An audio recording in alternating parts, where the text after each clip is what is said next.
Gold, trusted gold buyers. మీరు తాకట్టు పెట్టిన బంగారాన్ని విడిపించి ఈ రోజు ఉన్న మార్కెట్ ధరకు కొనబడను.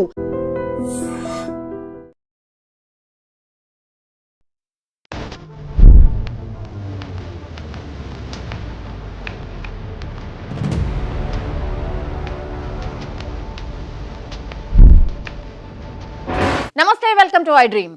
అందరూ కూడా ఎదురు చూస్తుంది జూబ్లీ హిల్స్ ఉప ఎన్నికల్లో ఎవరు గెలుస్తారు అని. జూబ్లీ హిల్స్ ఉప ఎన్నికల్లో కాంగ్రెస్ పార్టీ అభ్యర్థిగా నవీన్ యాదవ్ పేరు ఖరారైంది మొన్ననే. దీంతో జూబ్లీ హిల్స్ ఉప ఎన్నికలపై రాజకీయ వర్గాల్లో ఇప్పుడు ఆసక్తికర చర్చ నడుస్తోంది. అసలు నవీన్ యాదవ్ ఎవరు, తండ్రి బ్యాక్గ్రౌండ్ ఏంటి, ఆయన తమ్ముడి భార్య అతనిపై ఎటువంటి ఫిర్యాదు చేసింది అనే అంశాలు కూడా మనం తెలుసుకునే ప్రయత్నం చేద్దాం. నవీన్ యాదవ్ పూర్తి పేరు వల్లాల నవీన్ యాదవ్. తల్లిదండ్రులు కస్తూరి చిన్న శ్రీశైలం యాదవ్. చిన్న శ్రీశైలం యాదవ్ పేరు ఈ తరం వారికి పెద్దగా తెలియకపోవచ్చు, కానీ పాత తరాలకు యూసఫ్గూడ, రెహమత్ నగర్, బోర్బండ, జూబ్లీ హిల్స్ ఏరియాల్లో ఇప్పటి తరానికి చాలా మందికి కూడా ఆయన పేరు బాగా తెలుసు. ఆయన వ్యతిరేకులు ఆయనను రౌడీ అని కూడా, దాదా అని కూడా పిలుస్తూ ఉంటారు. ఆయన్ను అభిమానించేవారు నాయకుడని పిలుస్తూ ఉంటారు. నగరంలో గతంలో ఓ హత్య ఘటన సమయంలో ఆయన పేరు చాలా పాపులర్ అయింది. ఆ తర్వాత నుంచి ఆయన పేరు నగర వ్యాప్తంగా ప్రచారంలోకి వచ్చింది అని చెప్పొచ్చు. శ్రీశైలం యాదవ్ ప్రత్యక్ష రాజకీయాల్లోకి ఎప్పుడూ రాలేదు. యూసఫ్గూడ జంక్షన్లోని తన ఇంట్లో ఉండి హైదరాబాద్లో ఎక్కడైనా తన పనులు చేయించుకోగలిగే సత్తా ఆయన సొంతం. శ్రీశైలం యాదవ్కు 2 కుమారులు, 1 కుమార్తె ఉన్నారు. పెద్ద కుమారుడే నవీన్ యాదవ్. నవీన్ యాదవ్ పుట్టింది పెరిగింది అంతా కూడా హైదరాబాద్లోనే. 2000 సంవత్సరంలో 10th పూర్తి చేసిన నవీన్ యాదవ్ 2002లో కొండాపూర్ విజ్ఞాన్ జూనియర్ కళాశాల నుంచి ఇంటర్ పూర్తి చేశారు. బేగంపేటలోని బ్యాచులర్ ఆఫ్ ఆర్కిటెక్ట్ నుండి గ్రాడ్యుయేషన్ పూర్తి చేశారు. గ్రాడ్యుయేషన్ పూర్తయ్యే నాటికే నవీన్ యాదవ్ తండ్రికి తోడుగా ఉండేవారు. శ్రీశైలం యాదవ్ ప్రత్యక్షంగా పార్టీలో చేరకపోయినా సరే చాలా అంశాల వారీగా కొన్ని పార్టీలకు ఆయన మద్దతు ఇచ్చేవారు. గతంలో కూడా ఖైరతాబాద్లో విజయ రామారావు గెలుపు కోసం ఆయన కీలకంగా కూడా వ్యవహరించారు. ఇది చాలా మందికి తెలుసు. 2001 తర్వాత కేసీఆర్ టీఆర్ఎస్ పార్టీని పెట్టడంతో శ్రీశైలం యాదవ్ ఆ పార్టీలో చేరుతారని జోరుగా ప్రచారం కూడా జరిగింది. ఎందుకంటే ఆ పార్టీకి ఫండింగ్ కూడా చేసినట్టు చెప్తారు.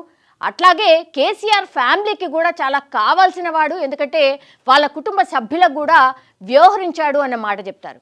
జూబ్లీ హిల్స్ నియోజకవర్గమే కాకుండా ఖైరతాబాద్, కూకట్పల్లి నియోజకవర్గాల్లో కూడా శ్రీశైలం యాదవ్ ప్రభావం కనిపిస్తుంది. దీంతో పలువురు నాయకులు కూడా ఆయన మద్దతు కోరుతూ ఆయన ఇంటికి వస్తారు. పేదలు యువతలో తన పట్టు చాలా ఉంటుంది. అన్ని వర్గాలకు భారీగా విరాళాలు ఇవ్వడంతో పాటుగా పేదలకు చాలా అండగా ఉంటారు, హెల్ప్ చేస్తారు. అండ్ బస్తీల్లో శ్రీశైలం యాదవ్కు మంచి పేరు కూడా ఉంది. ఆయనకున్న నేర చరిత్రను చాలామంది ప్రశ్నించినప్పటికీ కూడా శ్రీశైలం యాదవ్ పెద్దగా స్పందించరు. తండ్రి బాటలోనే నవీన్ యాదవ్ కూడా డైరెక్ట్గా ఏ పార్టీతో లేకుండా చాలా అంశాల వారీగా చాలా ఆందోళనలో పాల్గొనేవారు. ఇక సినీ ఇండస్ట్రీతో కూడా శ్రీశైలం యాదవ్కు మంచి సంబంధాలు ఉన్నాయి. చిరంజీవి, నాగార్జునతో పాటుగా పలువురు సెలబ్రిటీస్ కూడా శ్రీశైలం యాదవ్తో మంచి సంబంధాలు మెయింటైన్ చేస్తూ ఉన్నారు. 2009 ఎన్నికల కంటే ముందు ఖైరతాబాద్ అసెంబ్లీ సెగ్మెంట్ను ఎప్పుడైతే విభజించారో అది జూబ్లీ హిల్స్ సెగ్మెంట్ని ఏర్పాటు చేశారు అప్పుడు. సో నియోజకవర్గంలో శ్రీశైలం యాదవ్ పట్టు మరింత పెరిగింది అనుకోవచ్చు. రాష్ట్ర విభజన సమయంలో కూడా నియోజకవర్గంలో రాజకీయం పూర్తిగా మారిపోయింది. జూబ్లీ హిల్స్ టికెట్ కోసం శ్రీశైలం యాదవ్ కుమారుడు నవీన్ యాదవ్ ప్రయత్నించాడు. బీఆర్ఎస్, టీడీపీ అనుకోండి, కాంగ్రెస్ పార్టీ ఏవి కూడా ఆయనకు టికెట్ ఇవ్వలేదు. సిట్టింగ్ ఎమ్మెల్యేలు ఉండడం అండ్ సీనియర్ నాయకులు నియోజకవర్గాల్లో ఆల్రెడీ ఉండడం ఒక కారణంగా చెప్తూ ఉంటారు. శ్రీశైలం యాదవ్ హిస్టరీ కూడా ఒక రకంగా టికెట్ రాకపోవడానికి కారణంగా చూపిస్తూ ఉంటారు. అయితే ఈ ఎన్నికల్లో తన ప్రభావం ఏంటో చూపించారు నవీన్ యాదవ్. ఆ ఎన్నికల్లో టీడీపీ నుంచి మాగంటి గోపీనాథ్ పోటీ చేస్తే కాంగ్రెస్ నుంచి పీజేఆర్ కుమారుడు విష్ణువర్ధన్ రెడ్డి, అప్పటి టీఆర్ఎస్ అంటే ఇప్పటి బీఆర్ఎస్ నుంచి బోలాశంకర్ రాములు ముదిరాజ్ పోటీ చేశారు. నామినేషన్ల గడువు ముగిసి కొన్ని రోజుల ముందే ఎంఐఎం పార్టీలో చేరారు నవీన్ యాదవ్. ఆ పార్టీ నుంచి పోటీ కూడా చేశారు. ఆ ఎన్నికల్లో ప్రధాన పార్టీలకు షాక్ ఇచ్చారు అని చెప్పొచ్చు. ఎందుకంటే ఆ ఎన్నికల్లో మాగంటి గోపీనాథ్కు దాదాపు 9,000 ఓట్ల తేడాతో ఆయన గెలిచిండ్రు. అయితే 41,656 ఓట్లు సాధించి 2వ స్థానంలో నిలిచాడు నవీన్ యాదవ్. కాంగ్రెస్ అభ్యర్థి విష్ణువర్ధన్ రెడ్డి 3వ స్థానంలో నిలిచారు. 4వ స్థానంలో బీఆర్ఎస్ అభ్యర్థి రాములు ముదిరాజ్ ఉండిపోయారు. తనకు వచ్చినటువంటి ఓట్లతో బీఆర్ఎస్ కాంగ్రెస్లకు ఒక రకంగా నవీన్ యాదవ్ గట్టి షాక్ ఇచ్చారని చెప్పొచ్చు. 2018లోనూ ఇదే పరిస్థితి కనిపించింది. బీఆర్ఎస్ తరఫున మాగంటి గోపీనాథ్ పోటీ చేశారు. కాంగ్రెస్ నుంచి విష్ణువర్ధన్ రెడ్డి పోటీ చేశారు. కాంగ్రెస్ కూటమితో పొత్తులో భాగంగా ఇక్కడ టీడీపీ పోటీ చెయ్యలేదు. ఎంఐఎం కూడా టికెట్ నవీన్ యాదవ్కి ఇవ్వలేదు. దీంతో ఇండిపెండెంట్గా ఆయన బరిలోకి దిగారు. ఆ ఎన్నికల్లో బీఆర్ఎస్ అభ్యర్థి మాగంటి గోపీనాథ్కి దాదాపు 68,000 ఓట్లు వచ్చాయి. కాంగ్రెస్ అభ్యర్థి విష్ణువర్ధన్ రెడ్డికి 52,000 ఓట్లు వచ్చాయి. ఇండిపెండెంట్గా పోటీ చేసిన నవీన్ యాదవ్కి 18,000 పైచిలకు ఓట్లు వచ్చాయి. అంటే ఒక ఇండిపెండెంట్ క్యాండిడేట్ 18,000 ఓట్లు సాధించడం ఒక రికార్డ్ అని కూడా చెప్పొచ్చు. ఆ పార్టీ టికెట్ ఇవ్వకపోయినా సరే గెలుపు ఓటములను శాసించే వ్యక్తిగా నవీన్ యాదవ్ అప్పటి నుంచి రాజకీయంగా ఎదుగుతూ వచ్చారు. 2023 ఎన్నికల్లో మరోసారి పార్టీలు టికెట్ ఇచ్చేందుకు నిరాకరించాయి.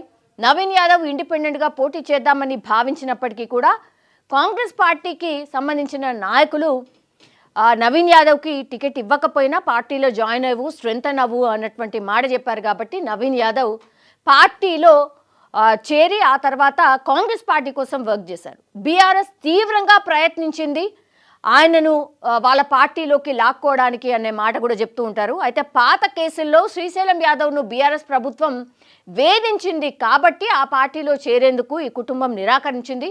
2023 ఎన్నికల్లో పోటీకి దూరంగా ఉండిపోయారు నవీన్ యాదవ్. ఆ ఎన్నికల్లో బీఆర్ఎస్ పార్టీ అభ్యర్థి మాగంటి గోపీనాథ్ 80,000 పైచిలకు ఓట్లు సాధించి 16,000 ఓట్ల మెజార్టీతో గెలిచారు మొన్న 2023ను. కాంగ్రెస్ నుంచి పోటీ చేసిన అజారుద్దీన్కి 64,000 ఓట్లు వచ్చాయి.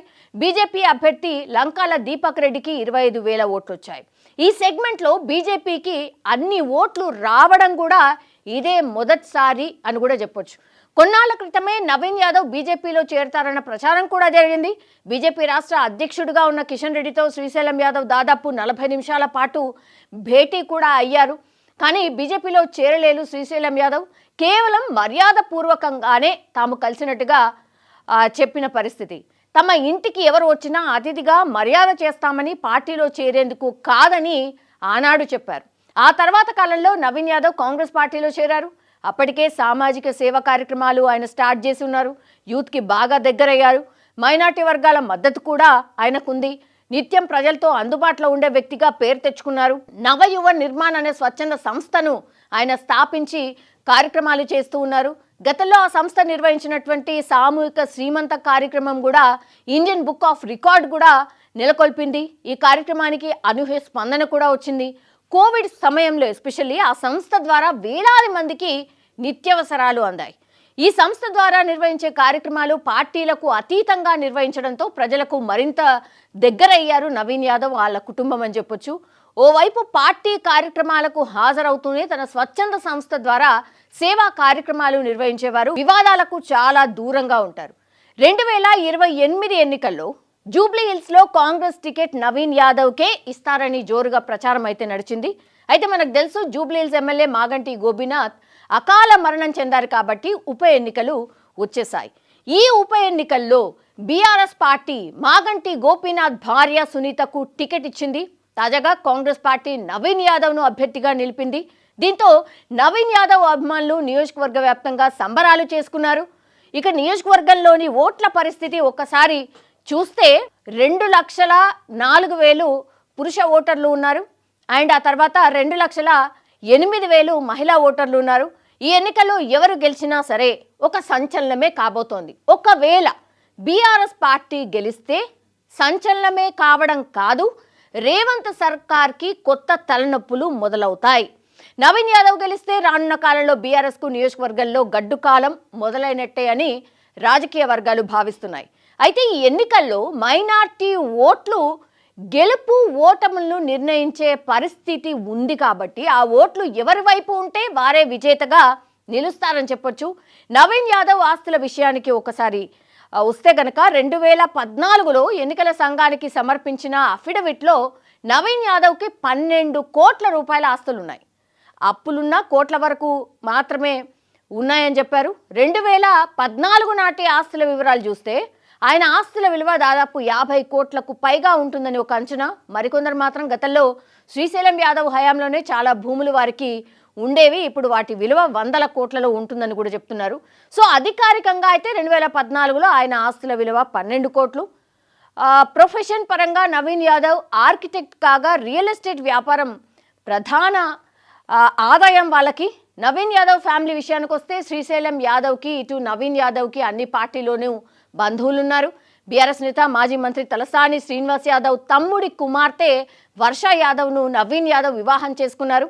వీరికి ఒక కుమారుడు కూడా ఉన్నారు, అంశ్ యాదవ్ అనే పేరు. మరికొన్ని విషయాలు వస్తే గనక శ్రీశైలం యాదవ్ మాట్లాడుతూ ఒక ల్యాండ్ విషయంలో తనకు వంశీకి సంబంధం లేకపోయినా పోలీసులు అరెస్ట్ చేసి ఎంక్వైరీ పేరుతో ఇద్దరిని బంజారాహిల్స్ పోలీస్ స్టేషన్లో ఉంచారని, ఎన్కౌంటర్ కూడా చేస్తామని పోలీసులు ఆయనకు వార్నింగ్ ఇచ్చినట్టుగా ఆ తర్వాత వదిలేశారని కూడా ఆయన చెప్తూ ఉంటారు. సో ఈ వ్యాఖ్యలు అప్పట్లో సంచలనంగా మారాయి. శ్రీశైలం యాదవ్ను Mumbai mafia don Chhota Rajan gang target చేసిందనే ప్రచారం కూడా పెద్ద ఎత్తున జరిగింది. ఆ గ్యాంగ్ డైరెక్ట్గా శ్రీశైలం యాదవ్కు వార్నింగ్ కూడా ఇచ్చిందట. ఇక 2 రోజుల క్రితమే మధురానగర్ పోలీస్ స్టేషన్లో నవీన్ యాదవ్పై క్రిమినల్ కేసు కూడా నమోదైంది.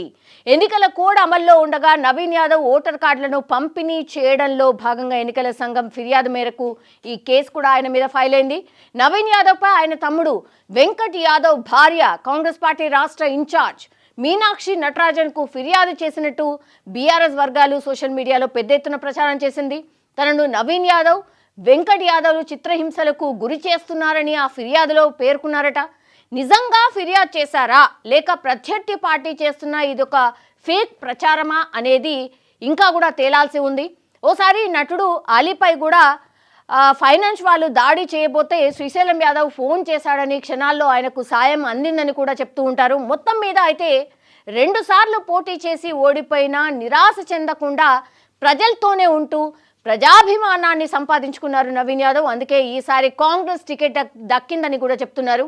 ఈ ఎన్నికల్లో నవీన్ యాదవ్ గెలుపు ఖాయమని కూడా ఆయన వర్గం అయితే పెద్ద ఎత్తున ప్రచారం అయితే చేస్తోంది. మరి ఏం జరుగుతుందో ఏంటో చూడాలి. ఇది పూర్తిగా నవీన్ యాదవ్కి సంబంధించిన ప్రొఫైల్. యాక్చువల్లీ బీఆర్ఎస్ నుంచి మాగంటి సునీత పోటీ చేస్తున్నారు అండ్ కాంగ్రెస్ నుంచి నవీన్ యాదవ్ పోటీలో ఉన్నారు. బీజేపీ ఇంకా ఎవరు పోటీలో ఉన్నారు అనేది కూడా అనౌన్స్ చేయలేదు. సో హోరాహోరీగా ఉండబోతోంది. ఇంకా నెల రోజుల టైం ఉంది కాబట్టి ఏదైనా జరగచ్చు. రాజకీయాల్లో డే టు డే రాజకీయం మారుతూ ఉంటుంది కాబట్టి నెల రోజుల టైంలో ఎన్ని అద్భుతాలు జరుగుతాయో, ఎన్ని సంచలనాలు జరుగుతాయనేది చూడాల్సిందే. బట్ టోటల్గా ఇప్పుడున్న ఓవరాల్ సిచ్యువేషన్లో అయితే ఇంకా ఏ పార్టీ కూడా సీరియస్గా ప్రచారంలోకి దిగలేదు కాబట్టి ఒక్కసారి ప్రచారంలోకి దిగాక మాటల యుద్ధం మొదలవుతుంది. మాట అనుకోవడం స్టార్ట్ అవుతుంది. అప్పుడు ప్రజలు ఏమనుకుంటున్నారు ఏంటి అనేది కూడా తెలిసే అవకాశం అయితే ఉంటుంది. చూడాలి. ఇప్పుడు జూబ్లీ హిల్స్ ఎన్నికలే హాట్ టాపిక్ అని చెప్పొచ్చు. And for more videos, Please subscribe to iDream. Please subscribe to iDream. Please subscribe iDream. And please subscribe to iDream. For more videos, subscribe to iDream. please like, share and subscribe to the channel. Congratulations, iDream. Subscribe to iDream. Subscribe to iDream. So subscribe to iDream Media. iDream team అందరికి huge congratulations. Please subscribe iDream Media. Please subscribe to iDream. Subscribe iDream. Please subscribe to iDream. iDream అంటే నా కళల ఛానల్ను subscribe చేసుకున్న నోరు తిరుగుతలేదు. మీరైతే గంట గుర్తు కొట్టండి. For more such videos, please subscribe to iDream. Subscribe to iDream. Please subscribe to iDream. Please subscribe iDream Media. Please do subscribe to iDream. Please subscribe to iDream Media. For best entertainment and information, please subscribe iDream. And don't forget to subscribe to iDream.